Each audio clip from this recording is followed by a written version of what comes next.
I never thought I'd be one of those people who cut ties with their parents, but here I am. And honestly, I don't regret it. I grew up in what you might call a picture-perfect suburban family. We had the white picket fence, 2 cars, family dinners, all of that. But underneath the polished exterior, there were cracks, huge, jagged cracks that only widened as I got older. My parents, let's call them Carol and Ted, were always selective with their love. My sister, Emily, could do no wrong, even when she was getting into trouble with the law, skipping auditions or crashing cars. Meanwhile, I had to be the model child. Straight A's, clean room, quiet, respectful, always helpful. And even then, I never measured up. I remember one Christmas when I was 12. I had worked so hard on a handmade scrapbook for them. Pages filled with photos, drawings, little memories. Emily gave them a broken mug from a dollar store she bought last minute. Guess who got praised for being thoughtful? This pattern continued into adulthood. Emily got into a mediocre acting school after flunking out of her first choice, and they threw her a massive party. When I got accepted into a top law school on a scholarship, they gave me a firm handshake and told me not to brag. Still, I held out hope. I kept thinking, if I just do a little more, they'll see me. Fast forward to adulthood. I became a successful lawyer. I bought my own condo by 27. I met someone wonderful, Daniel. Kind, funny, supportive, everything I could have hoped for. We dated for 3 years before getting engaged. The moment I told my parents about the engagement, they seemed underwhelmed. My mom barely reacted. My dad asked, "You sure he can afford to support a family?" Support a family? I made more than Daniel, and we were already splitting everything evenly. But I brushed it off. I told myself they'd come around. We planned a small but beautiful wedding. It wasn't extravagant, but it was meaningful. Vows in a garden, soft music, only about 50 guests.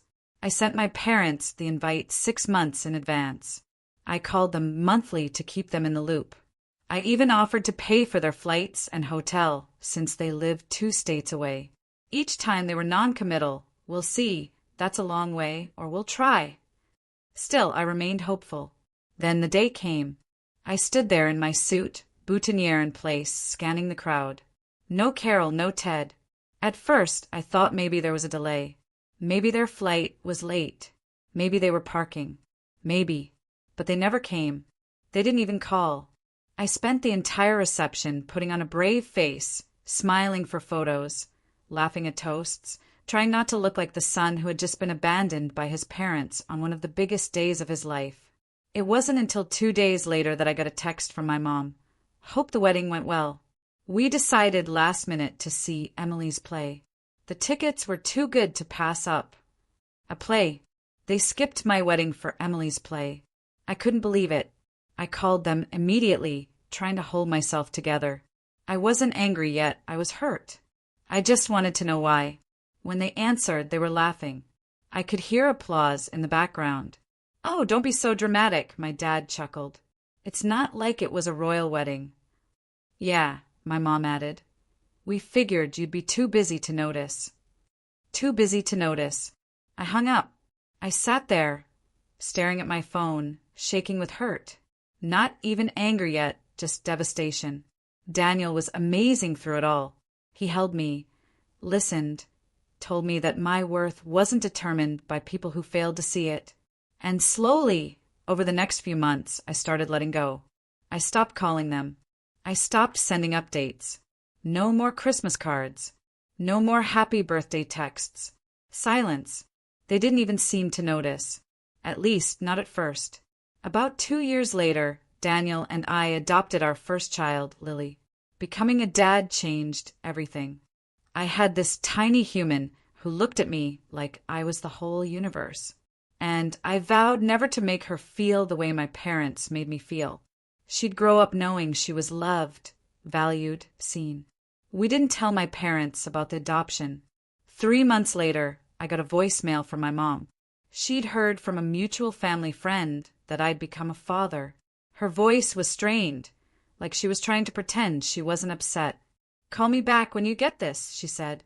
"We want to meet our granddaughter." But I didn't call back.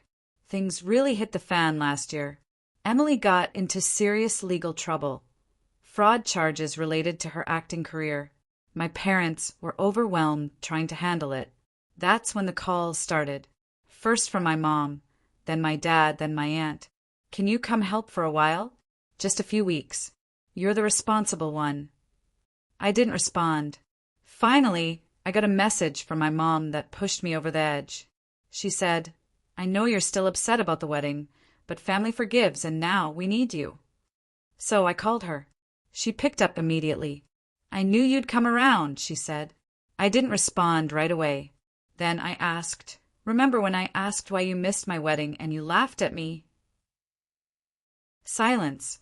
I continued, well, I laughed when I saw your message. She started to protest. I hung up. I blocked her number. I blocked my dad's. I blocked Emily, who had just texted me, stop being so bitter. They're old. I wasn't bitter. I was done. It's been almost a year since then. Daniel and I are expecting our second child. Lily is thriving. Our home is warm, filled with laughter, bedtime stories, and love, the kind of love I never got growing up. I've learned that family isn't about blood.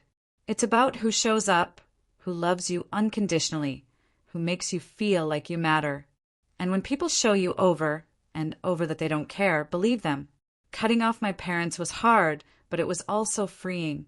Because now, when I laugh, it's with joy, not pain. And I've promised myself this. I will never make my children beg for love. Not like I did.